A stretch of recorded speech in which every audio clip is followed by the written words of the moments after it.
શ્રી ગોકુલનાથ કી જય.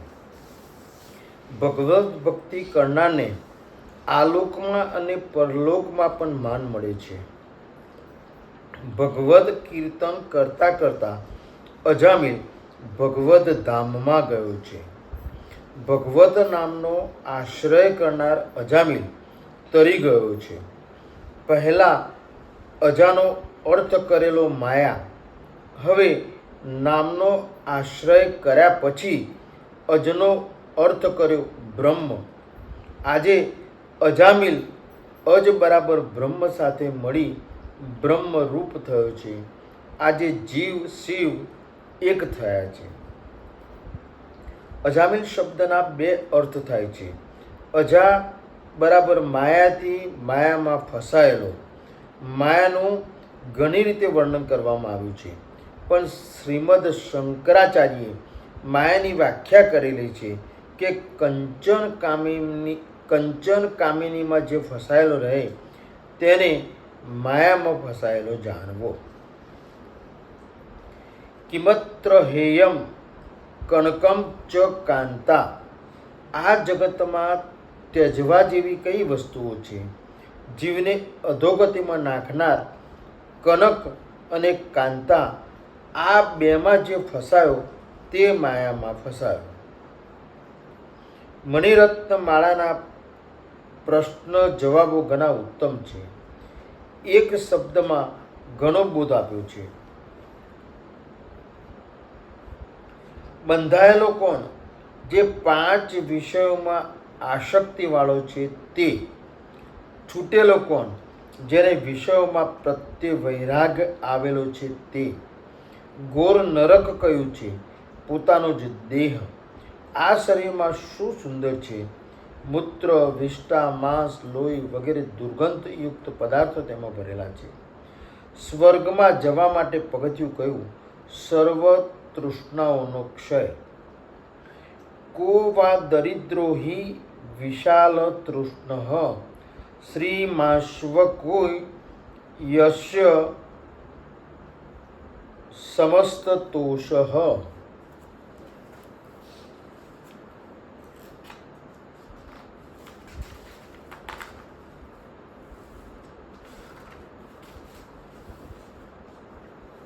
દરિદ્ર કોણ? જેને ઘણી તૃષ્ણાઓ છે તે. શ્રીમંત કોણ? જે સદાને માટે સંપૂર્ણ સંતોષી છે તે. કો દીર્ઘ રોગો ભવ એવ સાધી કિમૌષધમ તસ્ય વિચાર એવ. મોટામાં મોટો રોગ કયો? જન્મ ધારણ કરવો તે. આ રોગને દૂર કરવાનું ઔષધ કયું? પરમાત્મા સ્વરૂપનો વારંવાર વિચાર કરવો તે. અજામિલ શબ્દનો બીજો અર્થ. અજ બરાબર ઈશ્વર. ઈશ્વરમાં સર્વ રીતે મળી ગયેલો, બ્રહ્મમાં લીન થયેલો જીવ તે અજામિલ. સાધુ થવું કઠણ છે, પરંતુ સાધુ જીવન હશે તો એક દિવસ સાધુ થવાશે. સાધુ થવાની જરૂર નથી, સરળ થવાની જરૂર છે. જેને રસો જીત્યા તે જગમાં જીત્યો. જીતમ સર્વ જીતે રસે. લૌકિક સુખના પ્રયત્નો સફળ થાય તો માનજો ઈશ્વરની કૃપા નથી. લૌકિક સુખની ઈચ્છાઓ અથવા પ્રયત્નો પૂરા ન થાય તો સમજવું કે ઈશ્વરની કૃપા છે. શું કહે છે? લૌકિક સુખના પ્રયત્નો સફળ થાય તો માનજો કે ઈશ્વરની કૃપા નથી. લૌકિક સુખની ઈચ્છાઓ અથવા પ્રયત્નો પૂરા ન થાય તો સમજવું કે ઈશ્વરની કૃપા છે. કારણ લૌકિક સુખમાં ફસાયેલો ઈશ્વર ભજન કરી શકતો નથી. લૌકિક સુખ વધારે મળે તો મનુષ્ય ભાન ભૂલે છે. અજામિલનું જીવન સુધરી ગયું. અંતે અજામિલ વિમાનમાં બેસીને વૈકુંઠ ધામમાં ગયો. અજામિલ ગયો પણ જગતને બોધ આપતો ગયો કે અતિ પાપીને પણ નિરાશ થવાની જરૂર નથી. પાપી એમ ન વિચારે કે ચાલો આપણામાં તો નામ લેવા માટે જોઈતી શુદ્ધિ કે ચોખ્ખાઈ નથી, તો રામ નામ લેવામાં ફાયદો નથી. અરે દરેક પ્રકારની શુદ્ધિ મેળવવા માટે પણ રામ નામનું રટન એ જ ઉપાય છે. અતિ પાપી હોય પણ પ્રભુને શરણે જાય તો ઉદ્ધાર તો થાય જ. પાપનો ખરો પસ્તાવો થાય તો પાપ બળે છે. ભગવાનના નામનો જપ એ પાપને બાળે છે. શ્રી કૃષ્ણ ગોવિંદ હરે મુરારે, હે નાથ નારાયણ વાસુદેવ. આ મહામંત્ર છે. આ મંત્રનો જપ એ અર્થના અનુસંધાન સાથે કરવો. કૃષ્ણ, સર્વનું આકર્ષણ કરનાર મારા મનનું આપના તરફ આકર્ષણ કરો. ગોવિંદ, ઇન્દ્રિયોનું રક્ષણ કરનારા ભગવાન, મારી ઇન્દ્રિયોને તમારામાં લીન કરો. હરે, દુઃખોનું હરણ કરનારા મારા દુઃખોનું હરણ કરો. જેનું મન ભગવાનમાં લીન થાય તેના દુઃખોનું હરણ થાય. મુરારે, મૂર રાક્ષસને મારવાવાળા મારા મનમાં ભરાયેલા કામ ક્રોધાદી રાક્ષસોને મારો. હે નાથ, તમે નાથ અને હું સેવક. નારાયણ, હું નર અને તમે નારાયણ છો. વાસુદેવ, અસ એટલે પ્રાણ, મારા પ્રાણનું રક્ષણ કરો. મારું મન તમારા ચરણે અર્પણ કરું છું. પ્રાચીન બહિરાજાને ત્યાં પ્રચેતા નામના 10 પુત્રો થયા. તેને ત્યાં દક્ષ નામનો પુત્ર થયો. દક્ષ પ્રજાપતિ હંસગુહ્ય સ્ત્રોત્રથી આદિનારાયણ ભગવાનની આરાધના કરે છે. દક્ષને ત્યાં હર્યશ્વ નામના 10,000 પુત્રો થયા. તેઓને દક્ષે પ્રજા ઉત્પન્ન કરવા આજ્ઞા કરી. પરંતુ નારાયણ સરોવરના જળનો સ્પર્શ થતાં તેઓને પરમહંસનો ધર્મ આચરવાની બુદ્ધિ થઈ. ત્યાં તેઓ નારદજીને મળ્યા. દક્ષના આ 10,000 પુત્રોને નારદજીએ કૂટ પ્રશ્નો કર્યા. તેના જવાબમાં આ પુત્રોએ વિચાર્યા, થોડા પ્રશ્નના ઉત્તરો જોઈએ. જ્યાં એક જ પુરુષ છે તેવો દેશ કયો?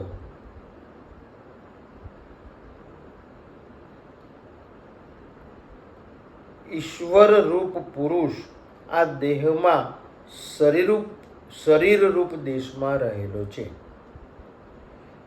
જેમાં જવાય પરંતુ નીકળાય નહીં તેવી ગુફા કહી. પ્રભુના ચરણ યદ ગત્વા ન નિવર્તન્તે, ત્યાંથી પાછું ફરાતું નથી. પ્રભુના ચરણ બંને પરસ્પર વિરુદ્ધ દિશામાં વહેનારી નદી કઈ? સંસાર જ છે. સંસાર રૂપી નદી પ્રવૃત્તિ વિષય તરફ ઘસડી જાય છે અને નિવૃત્તિ પ્રભુ તરફ પણ લઈ જાય છે. માથે ચક્ર ફરે છે તે શું? કાળચક્ર દરેક જીવને માથે ફરે છે. નારદજીના કૂટ પ્રશ્નો ઉપર વિચાર કરી તે 10,000 પુત્રો મોક્ષ માર્ગે જ પ્રવૃત્ત થયા. સર્વને નારદે સંન્યાસ લેવડાવ્યો છે. પોતાના આ પુત્રો પ્રવૃત્તિ માર્ગથી ભ્રષ્ટ થયા એટલે દક્ષે બીજા 10,000 પુત્રો ઉત્પન્ન કર્યા. તેઓ પણ નારદજીના ઉપદેશથી નિવૃત્તિ પરાયણ થયા. તેથી ગુસ્સે થઈ દક્ષ પ્રજાપતિએ ક્રોધમાં નારદજીને શાપ આપ્યો. તમે એક ઠેકાને રહી શકશો નહીં, અનેક ઠેકાને ભટકવું પડશે. નારદજીએ શાપ માથે ચડાવ્યો છે. નારદજી કહે છે, હું તને શાપને બદલે વરદાન આપું છું. હવે તારે ઘેર કન્યાઓ પુષ્કળ થશે એટલે સંન્યાસનો પ્રશ્ન રહેશે નહીં. નારદજીએ દક્ષને આશીર્વાદ આપ્યા. શાપનો બદલો આશીર્વાદથી આપે તે સંત. સહનશીલતા રાખવી એ સાધુતા છે. સહન કરવું એ સંતનો ધર્મ છે. જે જળ ચેતન સર્વમાં ઈશ્વર ભાવ રાખે તેમનામાં રાગ દ્વેષ નહીં જાગે. બ્રહ્માએ બધી જ ઇન્દ્રિયો બહિર્મુખ બનાવી છે. આ ઇન્દ્રિયો અંતરસુખ થાય તો આનંદ મળે છે, ત્યારે જીવ શિવનું મિલન થાય છે. બહારના દરવાજા બંધ નહીં કરો ત્યાં સુધી અંદરના દરવાજા ખુલશે નહીં. સુખદેવજી વર્ણન કરે છે, રાજન, તે પછી દક્ષને ત્યાં 60 કન્યાઓ થઈ. તેમાંથી અદિતિના ઘેર 12 બાળકો થયા છે. તેમાંના એકનું નામ ત્વષ્ટા પ્રજાપતિના પુત્ર એ વિશ્વરૂપ થયા છે.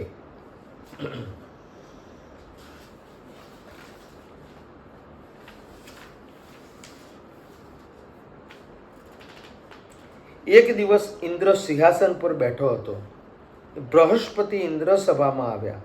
દેવોને તથા પોતાના ગુરુ બૃહસ્પતિ ત્યાં પધાર્યા, છતાં ઇન્દ્રે ઊભા થઈ તેમનું સ્વાગત કર્યું નહીં. ઇન્દ્ર ઉઠીને ઊભો થયો નહીં. બૃહસ્પતિ માનની અપેક્ષા રાખે છે, ધનની નહીં. પોતાના આ અપમાનથી બૃહસ્પતિએ દેવોનો ત્યાગ કર્યો. ઇન્દ્રને શાપ આપ્યો, તું દરિદ્ર થશે. સંપત્તિમાં જે શાન ભાન ભૂલે છે તે દરિદ્ર ન થાય ત્યાં સુધી શાન ભાન ઠેકાને આવતું નથી. આ શુભ અવસર જાણી દૈત્યોએ દેવો સાથે યુદ્ધ આરંભ્યું. સ્વર્ગનું રાજ્ય દૈત્યોને મળ્યું. દેવો બ્રહ્મા પાસે ગયા. બ્રહ્માએ દેવોને ઠપકો આપ્યો, બ્રાહ્મણનું અપમાન કરવાથી તમે દરિદ્ર થયા છો. હવે બ્રાહ્મણની સેવા કરો. બ્રહ્મનિષ્ઠ બ્રાહ્મણને ગુરુ માની બૃહસ્પતિની ગાદી ઉપર બેસાડો. દેવોએ પૂછ્યું, એવા બ્રહ્મનિષ્ઠ બ્રાહ્મણ કોણ છે? બ્રહ્માએ કહ્યું, ત્વષ્ટા પ્રજાપતિનો પુત્ર વિશ્વરૂપ એ બ્રહ્મનિષ્ઠ છે. વિશ્વ એટલે જગત, વિશ્વ એટલે વિષ્ણુ ભગવાન. વિશ્વના પ્રત્યેક પદાર્થમાં વિષ્ણુને જુએ તે વિશ્વરૂપ. જગતના પ્રત્યેક પદાર્થને ઈશ્વરરૂપ માને તેને વિશ્વરૂપ કહે છે. સોની આકારને મહત્વ આપતો નથી, કેવળ સોનું જ જુએ છે. તેવી રીતે જ્ઞાની પુરુષ બહારના આકારને મહત્વ આપતા નથી. આકારમાંથી વિકાર ઉત્પન્ન થાય છે. વિશ્વરૂપ સર્વમાં જળ ચેતનમાં ઈશ્વરની ઝાંખી કરતો હતો. વેરીને સુભાવથી નહીં, ઈશ્વર ભાવથી જુઓ. સર્વમાં ભગવત ભાવ રાખવો કઠણ છે. રસ્તામાં સૌભાગ્યવતી સ્ત્રી મળે તો લક્ષ્મીની ભાવના થાય છે, પણ વિધવા મળે તો મોઢું બગડે છે. વિધવામાં લક્ષ્મીનો ભાવ રાખવો કઠણ છે, પરંતુ વિધવા એ ગંગા જેવી પવિત્ર છે. વિશ્વરૂપ બ્રહ્મજ્ઞાની છે.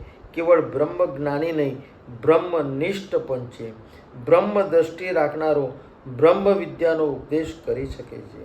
વિશ્વરૂપનો આશ્રય કરી દેવો દૈત્યોને પરાજય કરે છે.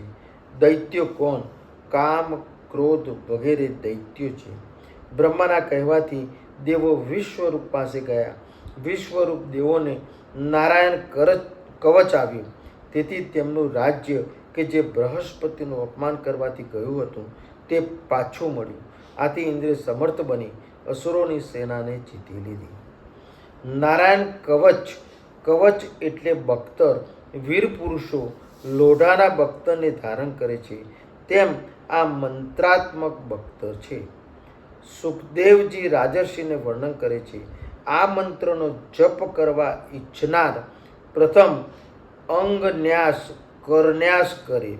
શરીરના પ્રત્યેક અંગનો ન્યાસ કરી આ મંત્રનો જપ કરવાના છે.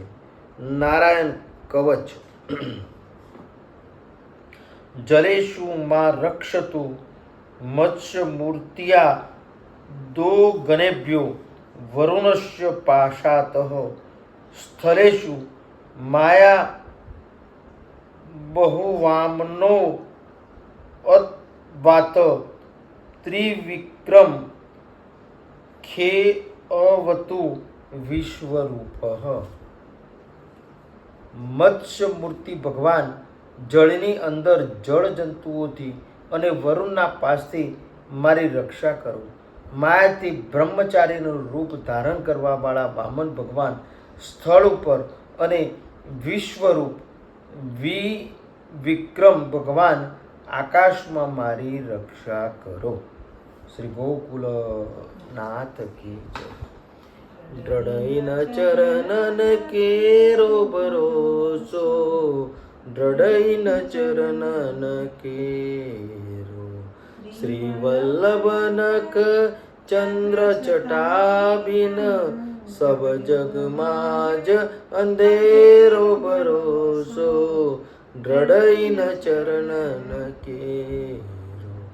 साधन और नहीं आकली में, जासु होत निबेरो. सूर कहाँ कहे द्विविध आदड़ो, बिना मोल को चेरो भरोसो, द्रढ़इन चरणन केरो. द्रढ़इन चरणन केरो भरोसो, દ્રઢઈન ચરણન કે. શ્રી ગોકુલ નાથ કી.